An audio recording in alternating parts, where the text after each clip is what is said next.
Terima kasih masih bersama kami di Sindo Prime. Pemirsa, viral di media sosial, seorang pasien BPJS curhat di Threads.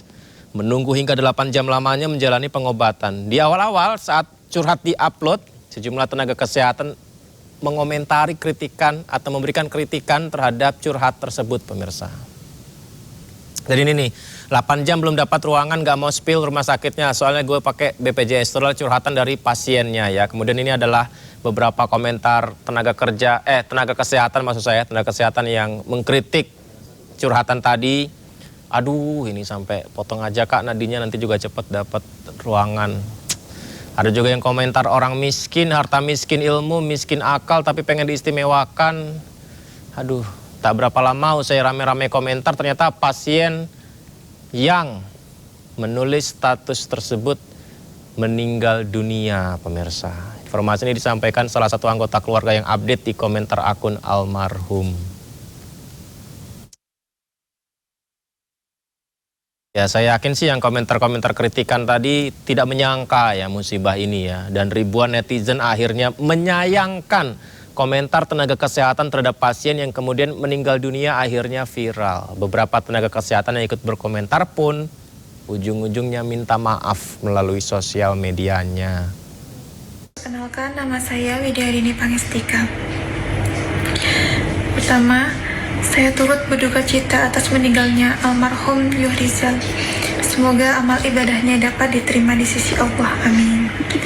Yang kedua, saya mengucapkan permohonan maaf yang sebesar-besarnya kepada pihak keluarga dari almarhum Yuhrizal atas utas saya yang menambah beban emosional dan luka pada keluarga.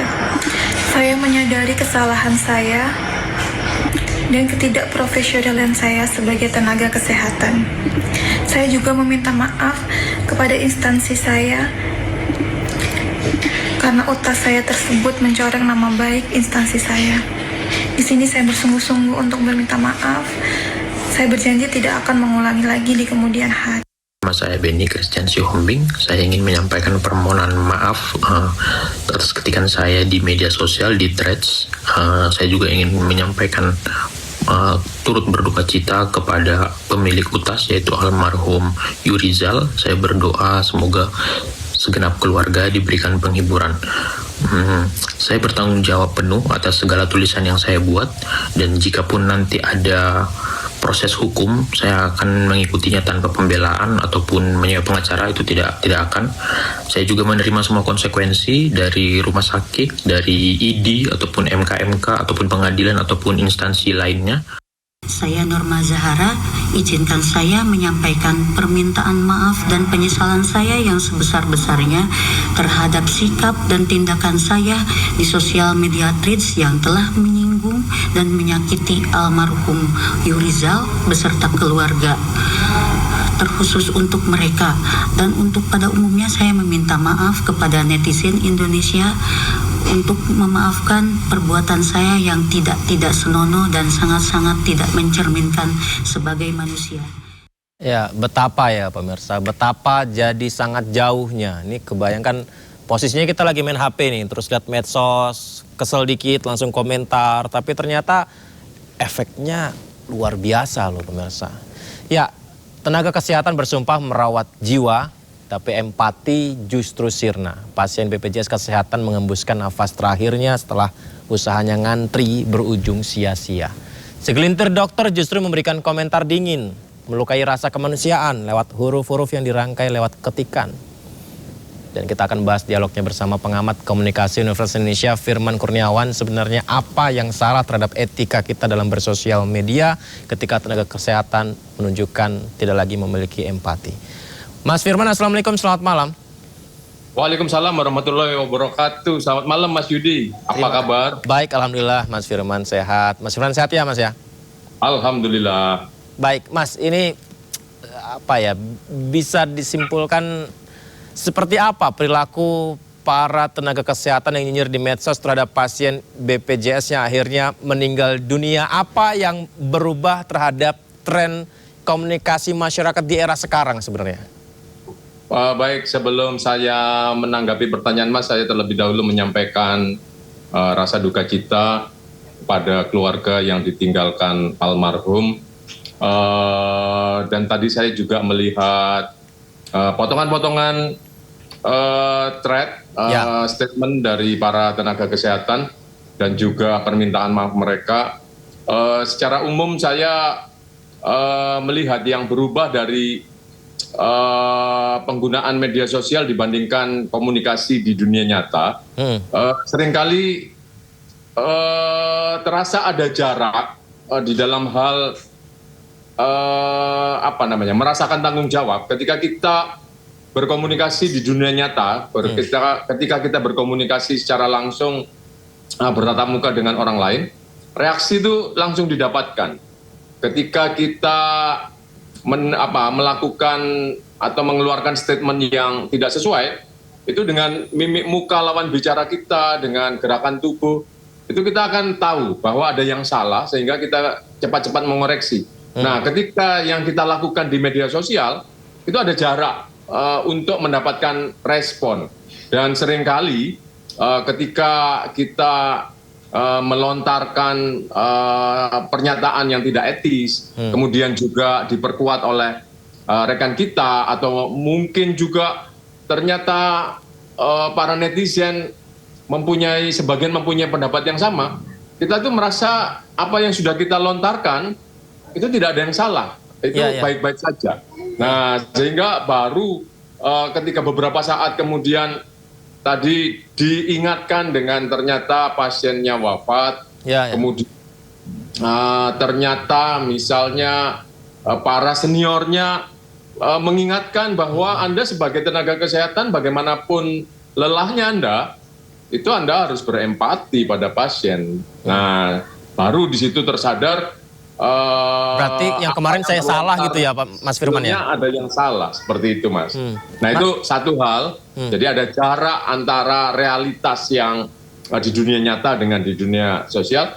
Yang kedua, seringkali terjadi gagap bahwa apa yang kita lakukan di media sosial kita itu kita anggap adalah ruang kita sendiri.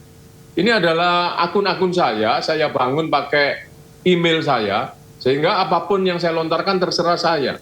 Nah, celakanya kalau kita lihat media ini tidak seperti media konvensional yang terbagi menjadi dua, media personal dan media massa. Ini adalah yang disebut sebagai mass self-communication. Komunikasi yang dilakukan secara mandiri tetapi efeknya secara massal. Nah, ini sering tidak disadari, ternyata sudah komen kita mengalir sampai begitu jauh dan mendapatkan reaksi dari banyak orang. Itu yang terjadi Mas. Jadi ada kegagapan di dalam penggunaan ruang digital ini. Mas Firman, kalau komentar di media sosial ternyata komentar kita tadi yang Mas Firman sampaikan diiyakan ataupun banyak yang sepaham dengan komentar kita, lalu kita dianggap menjadi salah satu yang mewakili begitu keresahan. Ini apakah jadi adiksi Mas? Artinya jadi kecanduan sehingga ketika ada yang agak nyeleneh sedikit langsung dikomentarin supaya bisa dianggap mewakili keresahan. Apakah ini menjadi kecanduan sih? Tapi kan tidak tahu ya apakah ini benar atau tidaknya begitu keresahannya ini, apakah mewakili semuanya atau tidak begitu. Betul sekali. Jadi media sosial ini justru di arsitekturnya adalah mengandalkan traffic. Traffic ini sebagai representasi atau simbol dari konfirmasi terhadap diri kita. Nah, jadi ketika kita melontarkan suatu pendapat kemudian banyak yang menyambut, terutama menyetujui, mengkonfirmasi, kita tuh menjadi senang, dan kemudian mencoba untuk mencari lagi unggahan-unggahan yang sejenis sehingga mendapatkan traffic yang banyak. Ini kalau kita telusur di teori komunikasinya ada simbolik interaksi di mana kita akan melakukan interaksi yang berulang ketika kita mendapatkan sambutan yang baik. Atau lebih filosofis lagi, bahwa ketika manusia ini mendapatkan apresiasi dari pihak lain, maka kita itu dianggap ada. Orang itu menjadi eksis. Nah, eksistensi itulah yang menyebabkan kita tadi menjadi adiksi, menjadi ingin mengulang lagi. Nah, tapi seringkali cara untuk mencapai traffic tadi supaya kita menjadi eksis, kadang-kadang tidak mempertimbangkan etika, tidak memperhatikan perasaan orang lain dan sebagainya. Nah, ini kadang sering lupa di media sosial. Ini apakah ada perubahan dampak dari media sosial, Pak? Maksudnya ini apakah ada efek baru dampak dari media sosial sehingga ini membuat hal yang bisa sejauh itu, Pak? Apakah emang dari dulu ataukah ini yang menjadi efek baru dari dampak media sosial? Sangat jeli pertanyaan Mas Yudi. Jadi kalau Mas merasakan hari ini, juga teman-teman para pengguna media sosial, semakin kita mengkonsumsi media sosial, rasa kita ini ingin marah itu semakin besar. Kemudian tetapi dengan rasa ingin marah yang ingin besar itu, kita lebih bertahan di media sosial. Nah, mengapa seperti itu? Algoritma hari ini itu mengandalkan apa yang disebut sebagai anger ekonomi, ekonomi kemarahan. Jadi riset dari platform itu menunjukkan konten-konten yang mengundang kemarahan itu lebih menarik perhatian dan durasi perhatian para penggunanya itu lebih lama dibandingkan konten-konten yang netral, konten-konten yang damai, tentang kita berlibur, tentang kita makan makanan baru, itu lebih kurang menarik dibanding kita melihat orang yang bertikai di jalan tol. Pada masanya tentang liburan dan makan-makan itu sempat menarik dulu begitu, Pak, ya? Tapi sekarang tidak lagi begitu menarik gitu ya?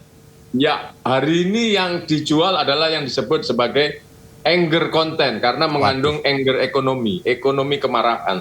Jadi kita menjadi mudah marah dan kita tertarik pada marah bukan karena manusianya yang berubah wataknya, tetapi media sosialnya yang mengatur algoritmanya seperti itu. Saya ini, Pak, ya, saya punya pengalaman, Pak, tentang media sosial, Pak. Jadi ceritanya saya naik KRL begitu, Pak, ya. Nah, naik KRL karena saya adalah anak kereta ya, Pak, setiap hari naik KRL. Lalu di media sosial ini ada yang curhat, seorang wanita yang terpaksa berdiri tapi karena nggak ada yang ngasih tempat duduk, dia pingsan, Pak. Ceritanya begitu. Nah, dari video itu saya ikut berkomentar begini, Pak. Saya bilang, kenapa ya tidak ada yang memberikan tempat duduk kepada wanita tersebut, kan kasihan. Saya bilang seperti itu, Pak. Ternyata itu banyak sekali yang saya pikir akan mungkin orang sependapat dengan saya. Ternyata tidak demikian, Pak. Banyak sekali yang berkomentar, ya kenapa dia tidak ngomong, kenapa dia diam saja, ya kita kan juga capek, kan yang capek bukan cuma wanita, apakah, itu banyak sekali, Pak. Saya jadi diserang di situ gitu, Pak. Nah ini apa ya, ya saya pribadi pun tidak meminta persetujuan benar atau tidaknya dengan komentar saya, Pak, ya. Karena saya bisa salah, saya juga bisa benar begitu. Tapi mengapa reaksinya sebegitunya begitu, Pak, ya di media sosial hari ini? Nah, itu bisa jadi karena ada filter ketika reaksi pertama menunjukkan kemarahan, ketidaksetujuan pada statement Mas Yudi. Kemudian lebih disambut dibandingkan yang mengkonfirmasi Mas Yudi, sehingga terjadi penyaringan pendapat, malah pendapat yang kontra ini lebih ramai dan panjang, sehingga memancing bertahannya konten itu sampai beberapa hari. Nah, ini yang tadi disebut bahwa algoritma itu tidak netral. Algoritma ini justru memberi penghargaan ketika orang-orang marah, orang-orang berkontroversi, orang-orang bersilang pendapat, itu justru diberi ruangan hari ini. Nah, jadi ini bukan sesuatu yang alamiah, tetapi perlu kita pahami konten-konten yang mengandung kemarahan itu lebih laku dan lebih menguntungkan platform. Baik, Mas Firman dan juga pemirsa, kita simak dulu informasi berikut ini mengenai menanggapi meninggalnya pasien BPJS yang ramai di media sosial. Menteri Kesehatan Budi Gunadi Sadikin tidak berkomentar banyak dan hanya menyampaikan bahwa Kementerian Kesehatan akan terus memperbaiki fasilitas layanan kesehatan agar hal serupa tidak terjadi. Ini sebenarnya topiknya di luar ya. Buat saya sebagai Menteri Kesehatan, tugas saya adalah dari Bapak Presiden menaikkan rata-rata angka harapan hidup rakyat Indonesia dari 72 ke 76. Jadi setiap ada yang meninggal itu hati saya sedih. Apalagi kalau meninggalnya muda. Saya merasa saya sebagai Menkes tuh gagal, kok teman-teman kita tuh ada yang meninggal muda. Jadi harusnya memang kita usahakan memberikan layanan terbaik lah agar mereka bisa usianya lanjut sampai ke 76. Kekurangan itu ada, itu yang harus kita perbaiki, baik di fasilitas kesehatannya, di alat-alat kesehatannya, maupun di SDM kesehatannya. Tolong bantu juga teman-teman untuk terus memberikan masukan agar itu kita bisa laksanakan. Baik, jadi Mas Firman itu Menteri Kesehatan ketika diajukan pertanyaan tentang kasus ini begitu, ternyata concernnya adalah meningkatkan kualitas, ya saya bilang kualitas hidup lah ya untuk para tenaga medis dan juga fasilitas kesehatan.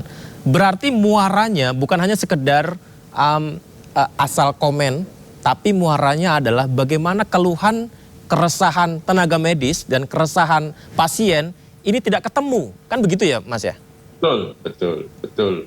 Jadi kalau kita juga melihat peristiwa-peristiwa yang sejenis, mungkin bukan tenaga kesehatan atau profesi lain yang mengeluarkan statement tidak berempati dan sebagainya, kemudian berakhir dengan klarifikasi dan permintaan maaf. Dan itu tidak sekali dua kali terjadi, berulang-ulang terjadi.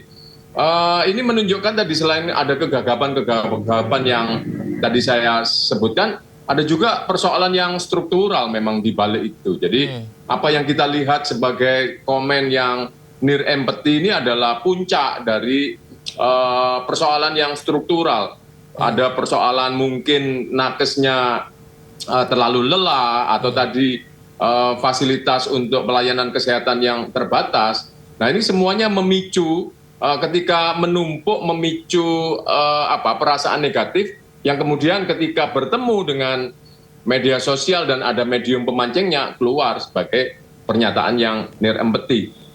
Tidak bermaksud membela para nakes, tapi kita perlu melihat ini secara lebih lengkap, lebih struktural, tidak hanya gejala per gejala, karena kalau kita melihat gejala per gejala, ya kita akan percaya. Habis ini akan ada lagi hal yang lain yang kemudian berakhir dengan klarifikasi dan permintaan maaf.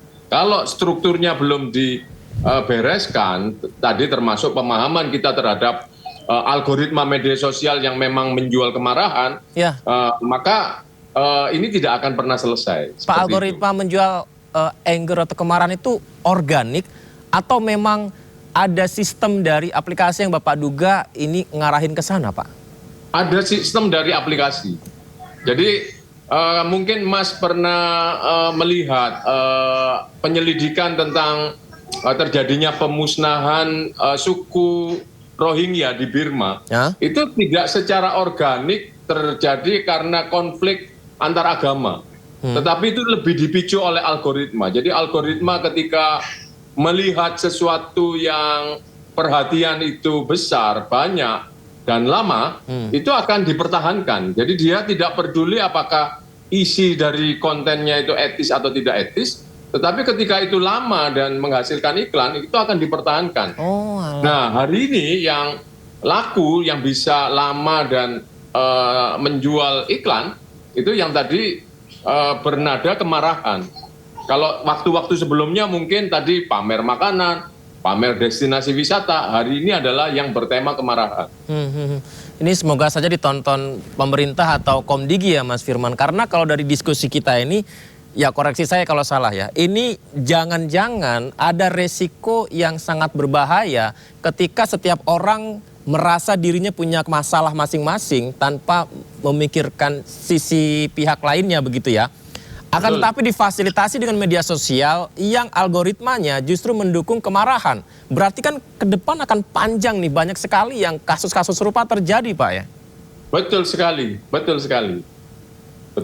Sehingga kita perlu berdialog dengan platform, menuntut keterbukaan seperti apa algoritma mereka ini disetting seperti itu. Pantes konten nyanyi-nyanyi saya nggak ada yang nonton Mas Firman. Baik, Mas Firman makasih banyak ya. Nanti izin kita bisa dialog kembali ya Mas ya. Baik, sehat selalu ya Mas Firman. Selamat malam. Assalamualaikum. Aduh, serem juga ya dari diskusi yang tadi ya tentang media sosial pemirsa. Hati-hati pemirsa Anda menggunakan media sosial Anda ya. Informasi lainnya ini mengenai pembiayaan BPJS yang kecil. Ini masih masih ada hubungannya dengan berita yang tadi tentang pembiayaan BPJS yang kecil dituding sebagai salah satu faktor yang mempengaruhi dilema etik tenaga kesehatan. Ini dihadirkan dalam cuplikan dialog Ketua Umum Pengurus Besar Ikatan Dokter Indonesia PBID Slamet Budiarto bersama rekan kami David Silahoik. Adalah mutunya mengikuti biaya, harusnya kan nggak boleh biaya mengikuti mutu. Nah ini tugas pemerintah untuk menyuntik pembiayaan BPJS gitu loh, agar sesuai harga mutu, harga keekonomian. Kami nilai tarif BPJS ini sekarang kan sekitar 30-50% dari tarif sebenarnya kan gitu kan. Nah harusnya pemerintah mensubsidi agar mutu kualitas masyarakat, pelayanan masyarakat itu baik. Ada diskriminasi, itu fakta. Kalau saya ngomong tidak ada diskriminasi, tapi masnya kan sudah tahu jawaban sendiri kan. Ada diskriminasi di rumah sakit pun begitu. Nah, ini kasihan masyarakat. Iya, nah itu dia. Jadi kalau misalnya dihitung dengan biaya ya tentu kan orang selalu kalau dalam bisnis bilang ya ada harga, ada barang begitu ya, ada kualitas. Tidak, kalau itu. di dunia medis. Nah di dunia medis kan beda nih Pak, karena ada sumpah dokter juga gitu kan. Tetapi rumah sakit itu bisnis begitu. Nah sekarang begini, ya kan, Anda seorang dokter. Dalam melakukan pelayanan medis kan membutuhkan obat, alat kesehatan dan lain-lain, ya kan? Setelah dihitung-hitung pembiayaannya nggak cukup. Apakah harus kita menomboki? Saya tanya kepada Mas, gitu loh. Harusnya di dunia medis nggak boleh mikir uang. Uang itu harus dicukupi oleh pemerintah. Tidak boleh. Seorang dokter itu tidak boleh memikirkan uang. Tugas dia hanya berusaha menyembuhkan pasien, menyelamatkan pasien. Tapi faktanya seorang dokter sekarang kan dibayar berdasarkan per pasien. Masih jauh lebih terhormat supir Transjakarta. Mau dia penumpangnya sedikit mau banyak kan dia tetap digaji sesuai haknya. Seorang pilot mau penumpangnya dikit mau banyak kan tetap terbang. Ya dibayar kecil, pasiennya dikit dibayar kecil. Itu di dunia ini nggak ada kecuali di Indonesia. Ya, pemirsa, ribuan pencari kerja memadati job fair di kota Depok, di mana antrian pelamar bahkan mengular sejak pagi.